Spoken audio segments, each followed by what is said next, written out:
G'day everyone, welcome to the Opal Mills. Today's video, we're going to do some cutting. And it's gonna seem a bit strange, but we're gonna take this stone and cut it. What? So what's happened here is a parcel's been bought, some stones have been cut. There's a couple of slight imperfections on the stone to the point this came back as its evaluation. Hey, that's a nice price. But it could do better. So what's happened here, we'll zoom in, there's the touch.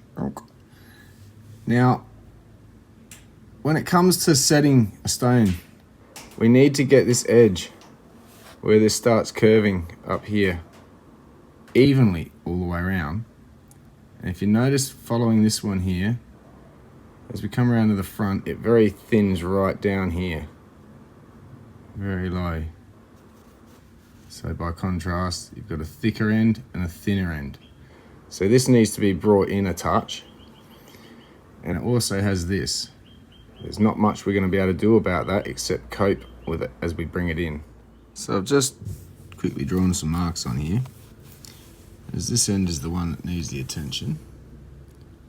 Anything we do to touch this end, i.e. bring it down a bit, in a bit, just to neaten it up, will change the ovularity of this oval, meaning it's going to have to be reorientated, the oval, to a shorter, so this will be a short stubby, that'll be a long end.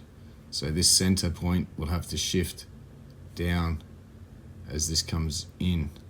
It's only fractional, but it's all going to matter. Again, you can sort of see that nice edge between there, and here it's just a point, and that will affect the bezel. So the bezel at this end will stand up taller and then fold over here, where here, if the bezel is the same height, there's going to be a lot of overhang on the bezel. It's going to fold up over the stone. Stone like this, absolutely want a perfect setting, so we need a good edge for it. So we'll get on with the dopping and recutting of this beautiful stone, Andamuka crystal. Just quickly before I get started, I thought I'd do this for everyone playing at home. Just follow the top edge of my line here, and that will represent where the bezel will come to and fold on. I've probably gone a touch high on just this spot here, just a touch. But still, you can see the contrast as I turn it to where that edge would fold over, and how it dips low there, and it starts coming back up here. So also down here, it's undercut a bit, rounded, same as here. So that's got to be corrected as well. So if we can bring this one to match this one in height, which means just the tip off this brings in enough to just thicken that snub nose up a bit to match this one.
Another thing I have noticed is top center's over this side of it, so we are going to have to recorrect it, right? way it's not too bad, but we'd like more of a, somewhere about here, to just go up to more of the top here in the centre, instead of over here, we've got it here. So it's going to be a light touch. It's going to be a couple of carats lost, but we're going to really try to keep this very much, hopefully around a half a carat, if that. Maybe bring it down to the 13 carat by the time this is finished. I really don't want to take too much off there, but it will lose a bit tightening this bottom up. We'll get this top correct first.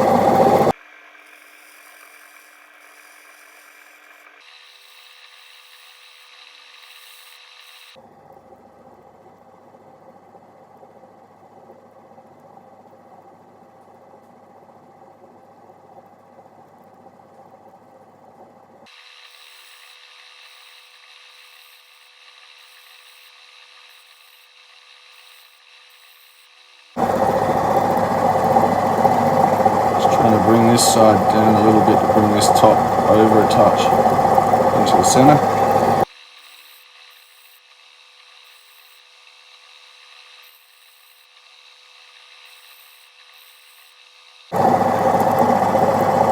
Starting to come over a bit. Just a touch more.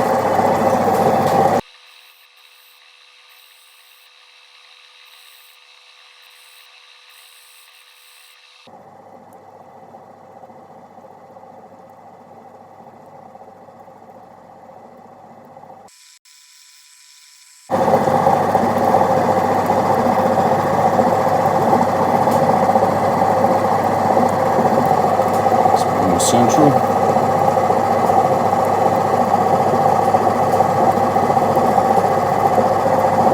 Round all this out a bit more on the next pad. So I'm satisfied for that for now. Okay, so we've done one side and we've got both sides looking the same now on the ends, all the way around. Got nice thick enough sides for the bezel to sit up against. We brought this in a bit. I'm just not comfortable enough that if I take that out, any of this that goes up and in a bit more than what it shows at this edge, that could be a problem if I attempt it that I can't recover from. So I'm thinking we'll just nick this edge around the bottom just to give it a nice sort of finish, and we'll actually polish the bottom on this one. So first things first, let's have a look. And, oops, watch your ears. See what she weighs. So we started off at 2.68 grams or 13.4 carat.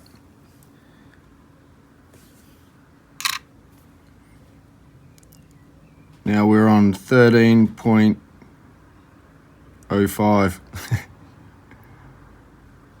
roughly. So if we're careful enough and sneaky enough, we might be able to actually take just the right amount off this bottom edge to neaten it up and bring this to a polish, and hopefully maybe scales are playing up. Let's tear it.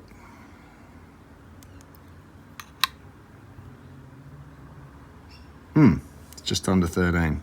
Oh well, we'll tidy the bottom up with minimal loss anyway, and we'll keep it this size. But that's still got the great oval shape, and this end's thick enough now to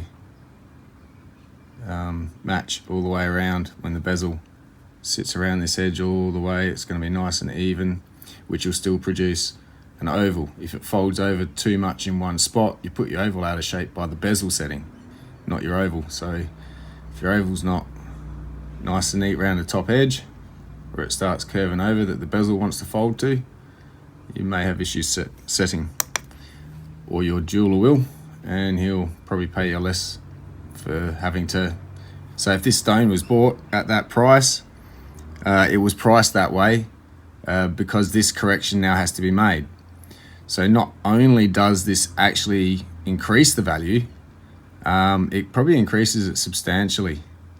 We're talking up to double the price because it's going to be absolutely ready to go. It's going to sit in a perfect setting. Someone's going to go, yep, that's the one I want. And I don't have to do anything to correct anything.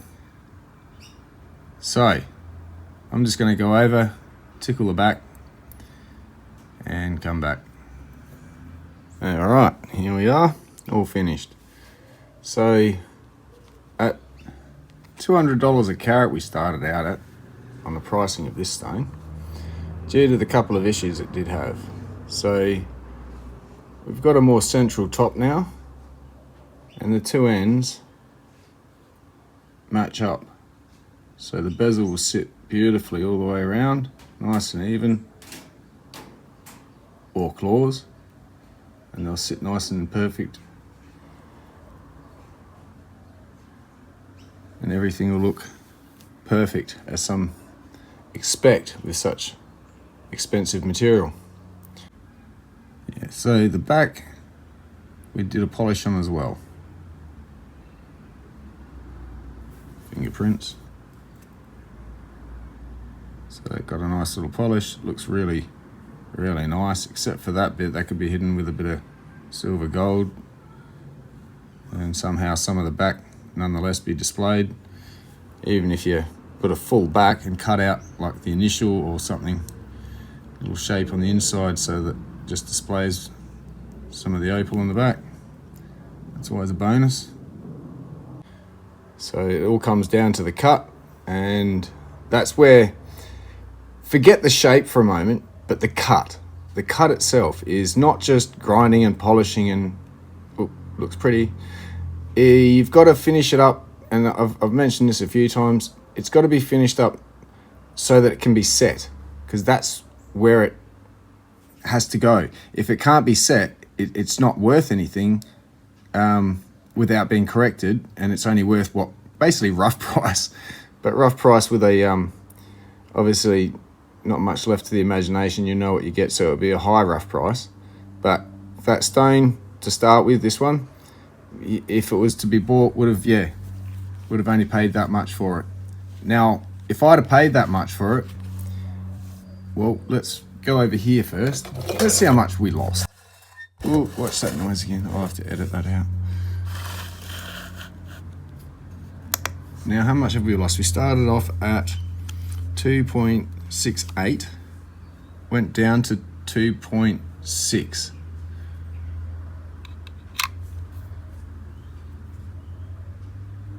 We'll call that 12.5 carats. 12.5.05.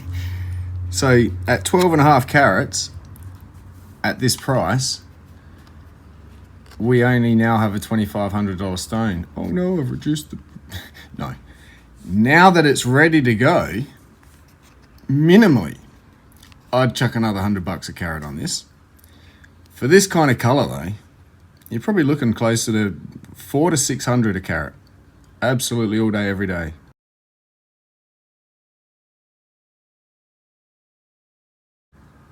And even though at 300, say I wanted to flip this stone and I just bought it at 26.80, I'd now sell it at 37.50 minimal. I'd probably set it and go whole hog, but just the stone alone, yeah. So if not, 5,000 at 400 a carat. So I'm yet to see this reevaluated by someone who knows what they're doing, in a proper evaluation, and we'll actually see what I did, if anything. No. Yeah, I'll get a follow-up video on that. So now it's ready to set. It's definitely worth a higher price, and there is a few more of these. So the one we're doing came out of here. Not all of these will need correcting. Some of them may need a neaten up, like I'm pretty sure this point's offset this side a bit, so it may need a straighten up. It's nothing major. Some may need just a reshape. This one, I think, There's a bit of a flatter edge here and a bit of a rounded edge here. It could be brought into a bit better alignment. This one's got a bit of a bump on the side here. We could straighten that up and make it look perfect. So yeah, there's a few of these I'll be getting to, and I'll include these in. I'm going to attempt to figure out what YouTube's done, allowing us to do short videos, and I'll just do some quick videos of updates as I go, what it started out at, what I've done to it, what the changes are, and hopefully, yeah, in the end I'll get a value on these, their new value. Alright, so this one definitely deserves the low light at the end of this little display, so I'm going to do that, and see you in the next video. Hope you enjoyed. Cheers.